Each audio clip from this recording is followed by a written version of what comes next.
Hi everyone, welcome to G centre एक। और ये क्वेश्चन वाकई बहुत अच्छा क्वेश्चन है। इस क्वेश्चन को करने के लिए थोड़ा सा ब्रेन लगाना था और जिन स्टूडेंट ने लगाया था उनका आंसर भी आ गया था और जिन लोगों ने देख के छोड़ दिया कि हाँ ठीक है सर क्या ही बनेगा, कोई बात नहीं, उन्होंने इसके बदले दूसरे क्वेश्चन भी करे होंगे। बट ये क्वेश्चन बहुत ही आसान होते हैं। इस तरह के क्वेश्चन यहाँ पर एक जनरलाइज इक्वेशन आपको फॉर्म करनी होती है बेसिकली, और वो इक्वेशन जैसे द मोमेंट आप इक्वेशन फॉर्म करेंगे आपको बहुत सारी चीजें दिखने लगती है। ठीक है, देखिए क्वेश्चन में दे रखा है the terminal voltage and current of a linear electrical circuit shown in the figure a table are given in the table.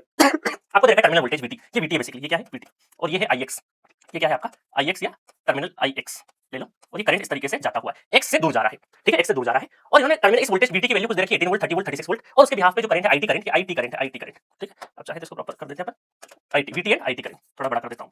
IT current दोनों करंट की वोल्टेज और करंट की वैल्यू गिवन है। 18 पे इतना करंट है, 30 पे इतना है, 36 पे इतना है, ये सब कुछ दे रखा है। और इस नेटवर्क से यहां पर नॉर्टन का इक्विवेलेंट सर्किट बनाया जिसमें एक नॉर्टन करंट है और उसका इक्विवेलेंट रेजिस्टेंस है, जो कि RN या फिर RTH एक ही बात है, RN या फिर RTH एक ही बात है। थेवेनिन्स में हम RTH कर देते हैं और यहां पर नॉर्टन में RN कर देते हैं, और यहां पर X और Y के क्रॉस दे रखा है। अब देखो ये जो करंट है IN करंट जो है वो ये टर्मिनल भी X से टर्मिनल कहलाएगा, ये टर्मिनल भी X से कहलाएगा। तो इसका मतलब है कि ये IT करंट X से दूर जाते हुए दिखाई दे रहा है और ये IN करंट अंदर आते हुए दिखाई दे रहा है। तो यहां पर साइन का थोड़ा सा हमें ध्यान रखना पड़ेगा। The correct choice of parameter IN and RN for the Norton equivalent shown in the figure. आपको क्या देखा है, नॉर्टन इक्विवेलेंट के लिए IN और RN की वैल्यू पता लगाना है। अब देखो इसमें कभी-कभी ऐसा जो सैंपल के फॉर्म में से दे देते हैं तो हमें क्या करना है, नॉर्मली स्ट्रेट लाइन की इक्वेशन हमें लिख देनी है ना। नॉर्मली हम क्या करेंगे, स्ट्रेट लाइन की इक्वेशन लिख देते हैं। कई बार हमें गिवन होती है कुछ रिलेशन, उसके बेसिस पे हम लिख देते हैं। अदरवाइज हम क्या करेंगे, v equal to k1 I plus k2, है ना। ये अपना एक स्ट्रेट लाइन की इक्वेशन हम लोगों ने फॉर्म कर दी है कि कोई भी कांस्टेंट होगा, कोई भी स्लोप होगा, कोई स्ट्रेट लाइन, कोई स्लोप होगा, कोई इंटरसेप्ट होगा, वो हम y equal to mx plus c, y equal to mx plus y equal to mx plus c के लिए अपने, है ना बेसिकली। तो यहां पर हमें देखना कि यहां पर एक काम करते हैं, वोल्टेज और करंट के अलग-अलग सैंपल साइज रखे तो k1 और k2 की वैल्यू लेके आ जाते हैं। तो k1 और k2 की वैल्यू अगर मान लेते हैं 18 वोल्ट रखते हैं हम लोग, और k1 की वैल्यू I के करंट कितना है माइनस 0.5 को मैं 1/2 कर दूं। 0.5 को मैं क्या कर सकता हूं, 0.5 को मैं लिखने माइनस 1/2 भी कर सकता हूं, कोई बात नहीं, ऐसा कर लेते हैं। तो यहां पर क्या है माइनस 1/2 k1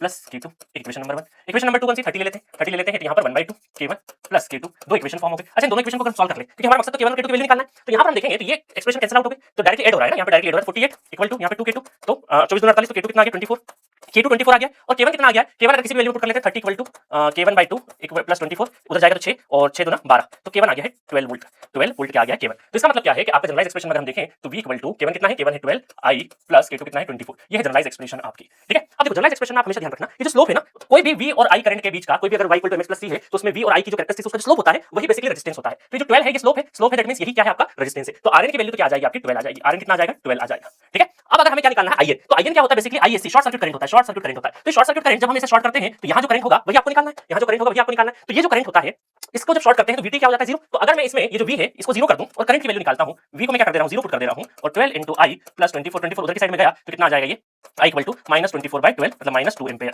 -2 एम्पीयर आ गया आपका I का वैल्यू। जब V को 0 पुट करते हैं तो I की वैल्यू कितनी आएगी -2 एम्पीयर। माइनस क्यों है, अब देखो इसके हिसाब से इक्वेशन को अगर हम लोग देखें तो ये I क्या है आपका -2 एम्पीयर, और ये जो I है ये देखो x से बाहर निकल रहा था, ये x के अंदर जा रहा है, तो कहीं ना कहीं साइन बैलेंस हो गया। तो कंफ्यूज होने की जरूरत नहीं है क्योंकि यहां पर और वैसे भी आपको देखो IN कोई भी नेगेटिव में नहीं रखा है, 2 एम्पीयर 2 एम्पीयर पॉजिटिव में रखा है। तो आप एग्जामिनेशन हॉल में तो कंफ्यूज बिल्कुल नहीं होते। हां, एक +2 होता है और माइनस होता तो फिर दिक्कत होता। बट यहां पर आप देखो एक RN आपको दे रखा है 12 और IN कितना आ गया है 2 एम्पीयर, तो C is the correct answer for this question. तो ये क्वेश्चन अच्छा था, यहां थोड़ा सोचने वाली बात थी कि आपको